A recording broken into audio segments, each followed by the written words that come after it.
16절에서 설명하고 있는 먹고 마시는 것, 명절이나 초하루와 안식일을 지키는 이 문제들이 오실 그리스도에 비하면 그림자에 불과하다는 것이고, 또 예수 그리스도를 믿음으로 앞으로 일어날 다양한 성령의 능력, 성령의 은혜와 비교하면 정말 보잘것없다라는 것을 바울은 이 그림자라고 하는 단어를 통해서 설명을 합니다.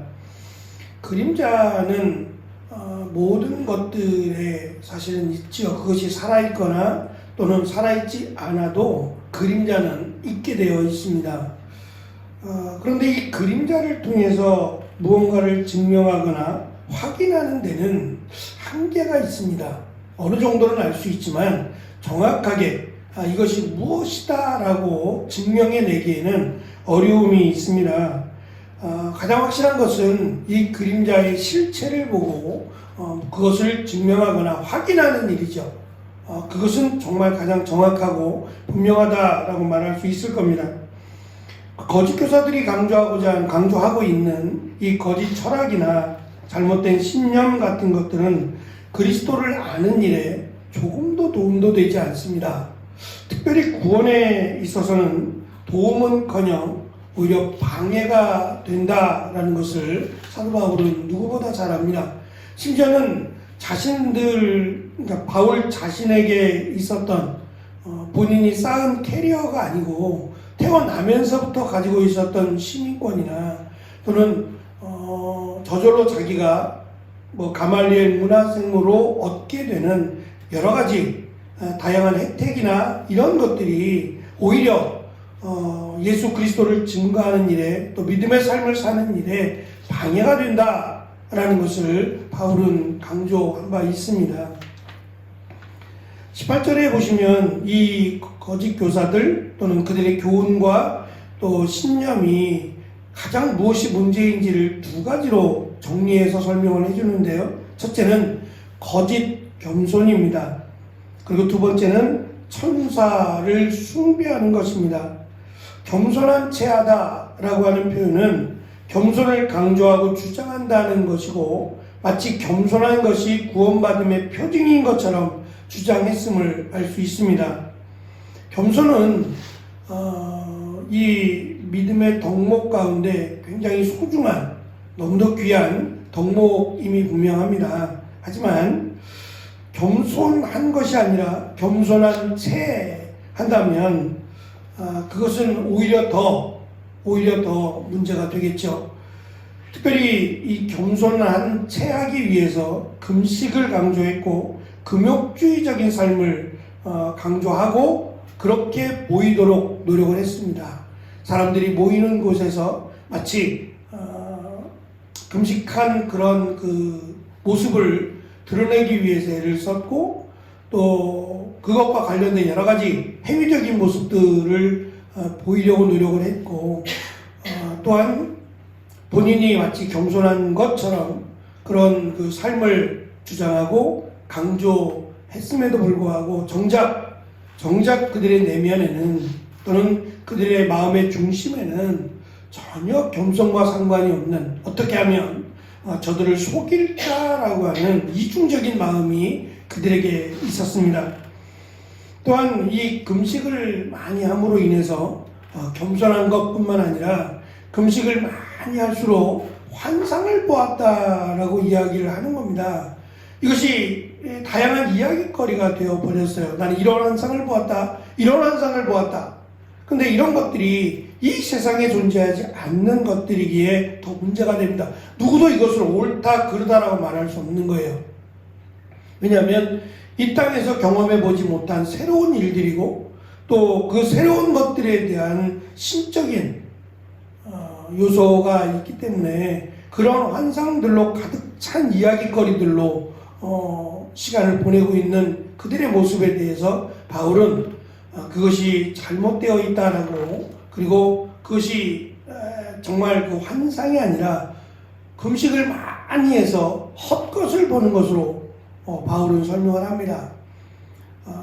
왜냐하면 금식을 하지 않아도 거룩함이라고 하는 말씀대로 살아가려고 한다는 것은 말씀드린 그림자에 해당되는 헛것을 보고 환상을 보고 하나님의 은혜나 하나님의 능력을 판단하지 않습니다. 오히려 가장 정확한 하나님 그리고 예수 그리스도의 살아계심이 그것을 증거하기 때문이죠. 가장 큰 문제는 천사를 숭배하는 것인데요. 문자적으로는 천사들에게 드리는 예배가 됩니다. 심지어 히브리서에 보면 천사보다 더 나은 그리스도 예수를 강조하면서 당시에는 천사의 모습을 가진 사람의 뒤에 날개 모양이 있는 이 천사가 새겨진 동전이 발간되기도 했어요. 그러니까 황제를 숭배하면서 동전에 황제의 얼굴을 이렇게 새겨서 동전을 발간한 것처럼 천사를 숭배하는 이들이 천사의 문양을 새겨서 동전을 발간하기도 했던 겁니다. 천사도 영적인 존재임이 분명하긴 하지만 그 천사는 그저 하나님의 심부름을 맡아서 수고하는 자에 불과합니다. 하나님의 명령을 따라서 그 명령에 순종하는 자에 불과한 거죠. 그럼에도 불구하고 그들이 하나님 신의 소식을 전한다라는 그것만으로도 굉장한 영적인 존재로 인정을 해서 그들을 위한 천사들을 위한 예배를 그들이 강조했다라는 것은 이거는 분명히 하나님의 뜻도 아니거니와 또 예수 그리스도에 반하는 오히려 복음을 대적하는 행위다라고 말할 수 있을 겁니다. 결국 바울은 이들의 주장은 그들의 인간적인 생각에 불과하다라고 하는 것이고 어리석은 교만에 의한 것이다 라는 정의를 내려줍니다. 이번에 이제 이 건물의 수도세가 좀 너무 많이 나와서 그것에 대해서 물론 시시비비를 뭐 가리자라고 하는 의미보다는 말 그대로 뭐 도무지 조금 이해가 안 되는 그런 부분에서 어느 정도의 좀 절충이 필요하지 않겠는가라는 부분이 있었습니다. 근데 어제도 이제 끝나고 나서 아래층 사람들 1층 계신 분들이 시간을 맞춰서 왔어요. 장사는 안 하시는데 이야기를 해야겠다라는 마음에 와서 이야기들을 하시고 자기들 나름대로 정리를 잘 해오셨더라고요. 근데 문제는 이 건물주하고 도무지 대화가 안 돼요. 근데 그 벽을 느끼면서 제가 생각하는 것이 제가 정확한 연세가 어떻게 되는지 모르겠는데 적어도 이분도 본인도 교회를 다니시는 것을 공공연하게 이야기를 하시거든요. 뭐 어느 교회 이름만 대면 알 수 있는 교회에 다니시는데 그런 마음이 들어요. 저분이 과연 믿음이 있나? 라는 생각. 또 안타까운 것은 사실날이 얼마 안 남은 것 같은데 저렇게 정말 믿음이 있다는 생각이 들 수 없을 만큼의 삶을 산다면 물론 이것은 하나님께 해당되는 거지만 정말 구원을 믿는 사람인가? 하나님의 나라를 소망하는 사람인가? 그깟 얼마 없어도 살아요. 예? 근데 오히려 없는 사람보다 더 한 모습을 보면서 그냥 안타까웠어요. 뭐가 이 사람을 이렇게 만들었을까? 물질이라면 물질이 독이다라는 생각을 했어요. 구원받음에 방해가 되는구나라는 안타까움이 들었어요.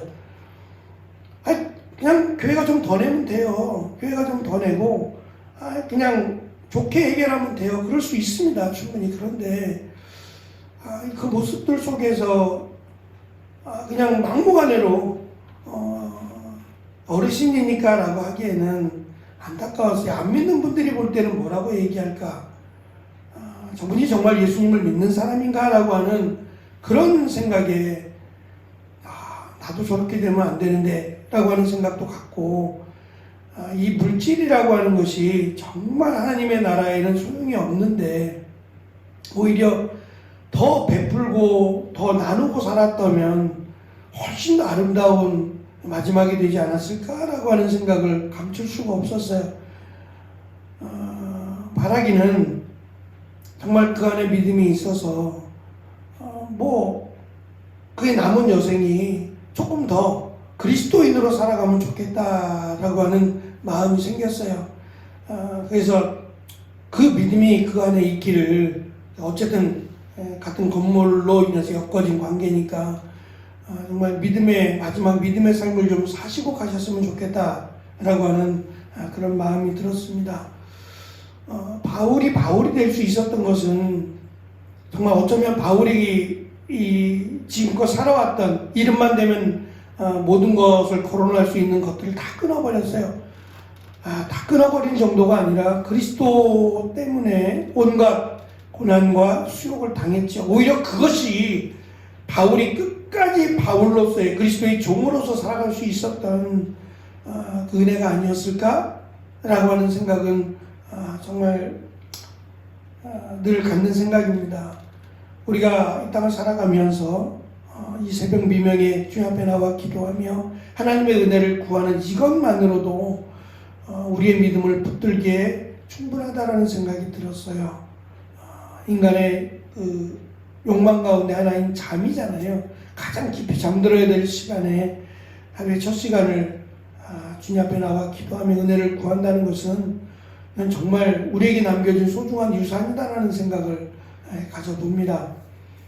2023년 참 열심히 수고로 살았지만 그 수고와 열심이 하나님 앞에 어떨까라고 하는 것들을 우리가 한번 생각해 보면서 잘 은혜 가운데 마무리할 뿐만 아니라 또 2024년 한 해도 정말 주님과 함께 동행하는 귀한 믿음의 한 해가 되기를 준비하는 한 주간이 되어지기를 축원합니다. 기도하겠습니다.